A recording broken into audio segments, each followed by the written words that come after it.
Hey everyone, how are you doing?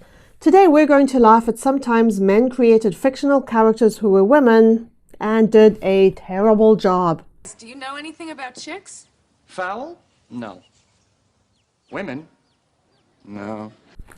A few people have requested this video and I'm excited about it. My reaction videos are blind reactions. I see these things for the first time while I'm filming. For this one, I got someone to vet the images just to make sure they are YouTube friendly. Apparently, some of them had to be culled and some may need some words blurred out. What is certain is that we are all going to learn some new descriptions for breasts today. Let's get into it. Dino put his feet up and chatted for a couple of minutes, then he put down the phone and returned to the table. Okay, he said, the ME confirms his first estimate of time of death. The girl had a tiny purse tucked into her, just big enough to hold her driver's license, a credit card, and a few bucks. Her name is Elizabeth Sweeney. Is this why women's clothing doesn't have pockets? Is it because we can just tuck things into our hoo-has? Is that how this works? Can you imagine that grocery store transaction? Yeah, I'll pay you in a minute. I'm just gonna, get my change out. I think I've got exact change. I just have to fish it out.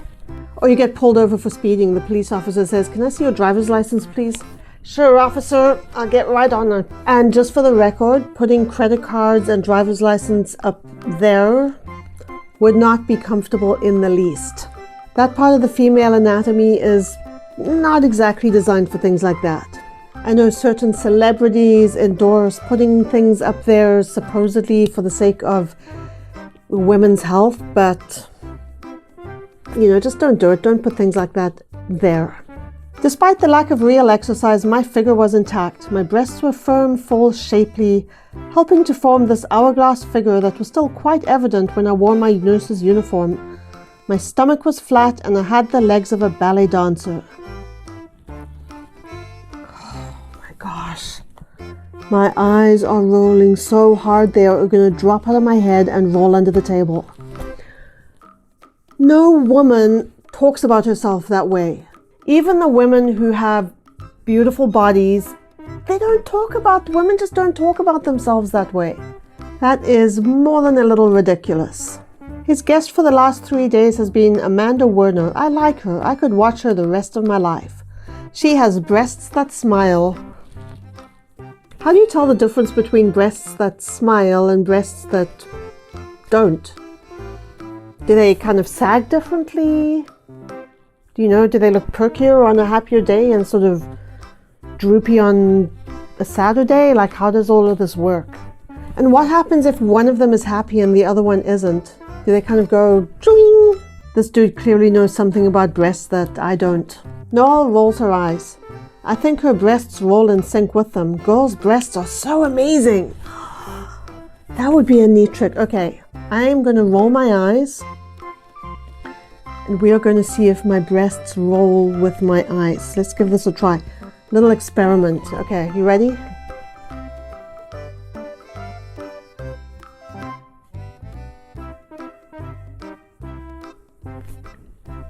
Do you girls want to try this again? Want to give this another shot? Okay, one more try.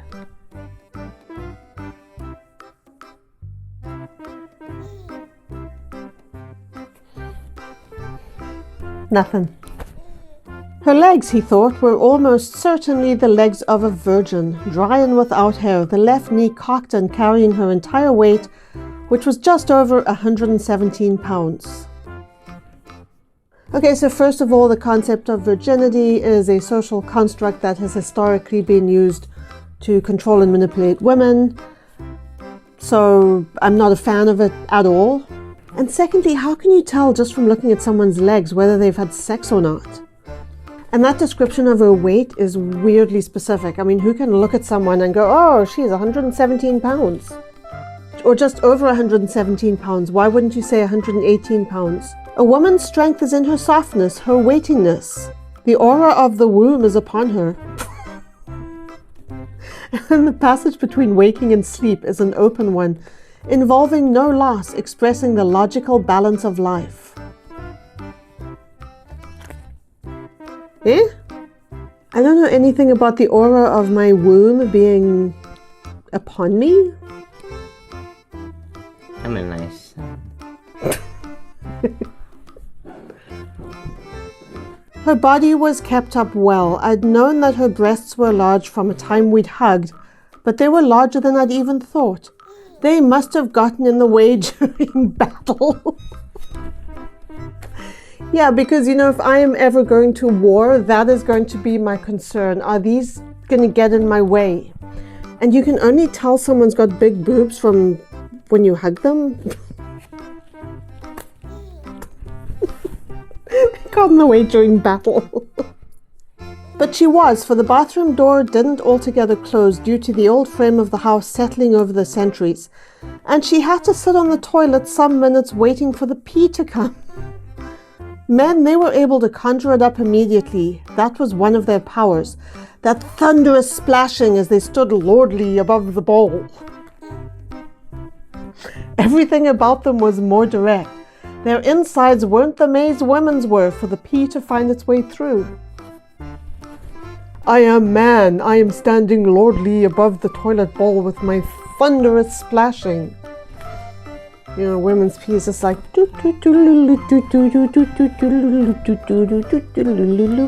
I think we might need to get a second medical opinion on that one. Her breasts were enormous and she obviously wasn't wearing a bra. Her nipples raised the silk into softly shadowed peaks, and when she walked, the bouncing of each bosom was enough to quieten conversation and have even the few faithful Washington husbands glancing surreptitiously over their wives' shoulders.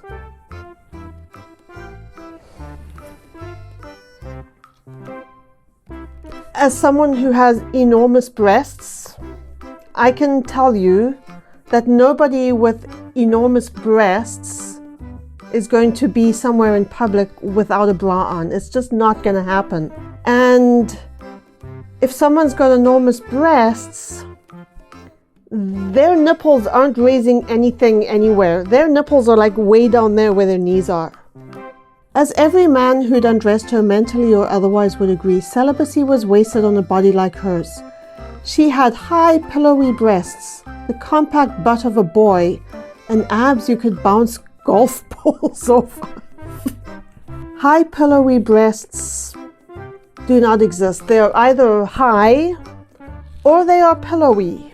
You're not going to get both. That exists in the imaginations of guys and possibly in plastic surgeons' catalog books. She was running for the bedside drawer, but Amber, kind, green-eyed Amber, with her long red curls, her cinnamon-flavored skin, her Barbie doll... Amber, that lovely girl, she got there first. Barbie doll... That is one of the weirdest... Okay, we all know that Barbie dolls are not anatomically correct. In fact, if Barbie was a real person, she would not actually be able to survive. That body is not sustainable in human form. And Barbie dolls definitely don't have... Like, if you got a Barbie doll, then you don't have a... And why do we need to know what her hoo-ha was like anyway? I can see the reader needing to know what color her hair was, what color her eyes were, a general impression of her physical appearance. But I cannot see any scenario in which the reader would need to know that little detail. It seems kind of randomly thrown in there. She must have been 27, 28 years old and was stunningly beautiful. Intensely black hair, tragic eyes that were jungle green, crowned by full eyebrows raised in slight surprise. Lips as if silicone filled, but in reality fattened merely by the nature of ephemeral ethnic mixtures. Condi saw himself threatened by small breasts pointing skyward like surface-to-air missiles, and perceived the woman's hips either as an oasis of peace or as a battlefield. Her skin shone thanks to a smoothness reached at a point of her maximum splendor, tinged with that color made by a few drops of coffee in milk. Angelina Jolie, Condi's male chauvinism, which could not be helped, forced him to consider that sexy woman who loved other women as a painful waste of evolution. There is so much wrong with this. How were her breasts pointing skyward? Was she lying down?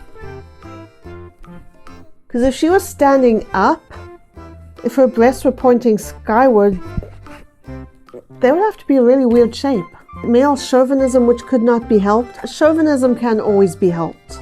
I don't care what anyone says. Men who are chauvinists can always choose not to be chauvinists. And the reference to Angelina Jolie suggests to me that this is a fairly recent piece of writing. So we cannot even blame old-fashioned, antiquated attitudes. She had breasts, hips, arms and legs. She was flesh and blood. She was all that could trouble a boy. I'm sorry the presence of my arms and legs is troublesome to you.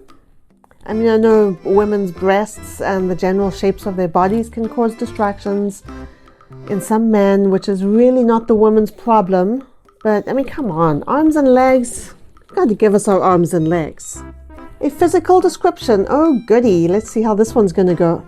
A pointy chin and hollow cheeks, crowned by prominent cheekbones, and full breasts that visibly strained at the breastbone like two puppies pulling on their leashes in slightly diverging directions.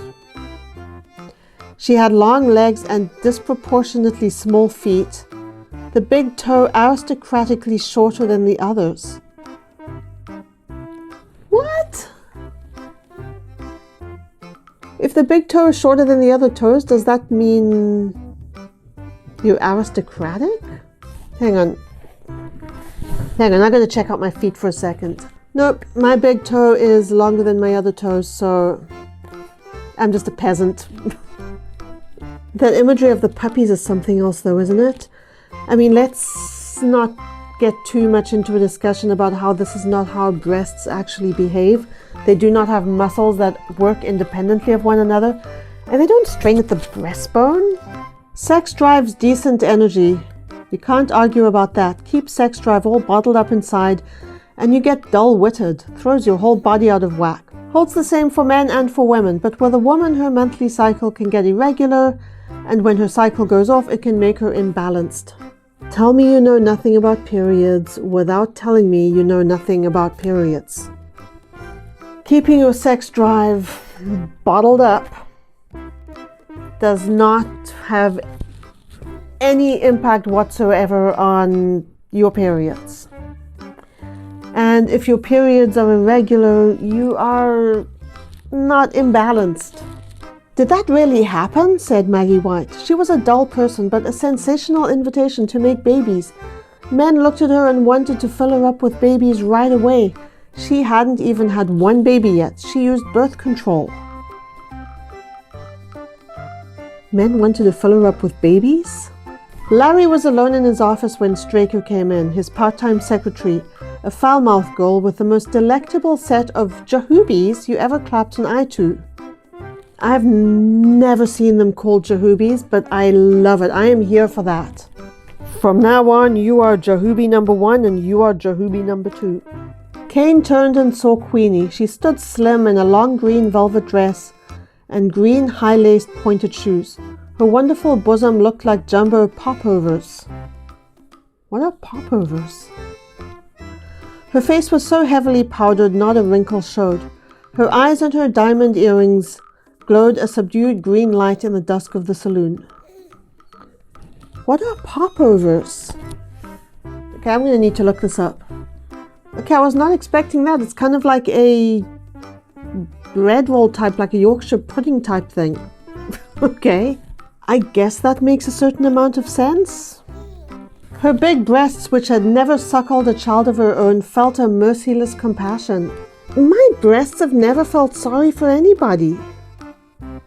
Are they just mean breasts, or could it be that breasts are not capable of feeling compassion? I have so many questions about all of these. We're going to stop there. Guys, here are some things you should know when you're writing characters who are women. Most of us wear bras, and when we don't, we move in a way that minimizes bounce. We don't go flouncing into a room with them flying every which way, because that would hurt. Breasts do not have emotions. They are not capable of happiness, excitement, disappointment, or any of those things. Here's how to write a character who's a woman. Write a strong character just as you would for a man, and then make that character a woman. Don't add anything about her breasts or her body or her, unless it's essential to the story. 9 times out of 10, your readers do not need to know what your character's breasts are doing during a dialogue scene. Have a great day, everyone. I'll see you in the next video.